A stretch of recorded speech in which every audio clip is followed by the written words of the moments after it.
നമുക്ക് ഇനി കുറച്ച് ഇങ്കിനെ കുറിച്ച് സംസാരിക്കാം. ഇതാണ് ഞാൻ യൂസ് ചെയ്യാറുള്ള ഇങ്ക്. ഇത് പുതിയ ബോട്ടിൽ ഇങ്കാണ്. ഈ ഒരു ബോട്ടിൽ 8 ഓൺസ് വരുന്ന ഈ ഒരു ബോട്ടിൽ 240 ml ആണ് ഓൺസ് വരുന്ന ഈ ഒരു ബോട്ടിലിന്റെ വില 3000 രൂപയാണ്. 3000 രൂപ. പക്ഷേ വില കേട്ട് പേടിക്കേണ്ട. 3000 രൂപയ്ക്ക് കിട്ടുന്ന 240 ml ആണ്. ഇതിൽ തന്നെ QR കോഡും ഇവിടെ നമ്പറൊക്കെ ഉണ്ട്. അതിന്റെ ജെന്യൂൻ ആണോ എന്ന് ടെസ്റ്റ് ചെയ്യാൻ വേണ്ടിയിട്ടാണ്. ഇത് മെയ്ഡ് ഇൻ USA ആണ്.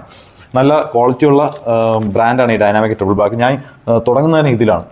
അതുകൊണ്ട് തന്നെ വേറെ ബ്രാൻഡുകൾ എനിക്ക് യൂസ് ചെയ്യാനുള്ള ഒരു കോൺഫിഡൻസ് കിട്ടിയില്ല. കാരണം ഇതിന് നല്ല എഫക്റ്റ് എനിക്ക് കിട്ടുന്നുണ്ട്. വേറെ ബ്രാൻഡ് എടുത്ത് പണി വളർന്നേക്കാൾ ഇത് തന്നെ യൂസ് ചെയ്യാമെന്ന് കരുതിയിട്ട് ഞാൻ ഇത് തന്നെ കണ്ടിന്യൂ ചെയ്തുകൊണ്ടിരിക്കുകയാണ്. ഇത്ര ഇങ്ക് കപ്പുകളിലാണ് നമ്മൾ ഇതിൽ ഇങ്ക് ഒഴിച്ചിട്ട് നമ്മൾ വർക്ക് ചെയ്യാൻ ഉപയോഗിക്കുന്നത്. ഇതൊരു സ്മാൾ സൈസുള്ള ഇങ്ക് കപ്പാണ്. അപ്പോൾ ഇത് ഒരു 1 ml ഇങ്ക് ഉപയോഗിക്കാൻ പറ്റും. ഒരു 1000 രൂപ, 1500, 2000 രൂപ, അതായത് ഒരു 2 സ്ക്വയർ ഇഞ്ച് 3 സ്ക്വയർ ഇഞ്ച് ഒക്കെ വരുന്ന വർക്കുകൾക്ക് ഇതിൽ 1 കപ്പ് ഇങ്ക് മതി. അതായത് 1 ml ഇങ്ക് കൊണ്ട് തന്നെ നമുക്ക് 1000-1500 രൂപ വില വരുന്ന വർക്കുകളൊക്കെ ചെയ്യാൻ പറ്റും. അങ്ങനെ നോക്കുകയാണെങ്കിൽ നമുക്ക് ഇതിൽ 240 ml ഉണ്ട്.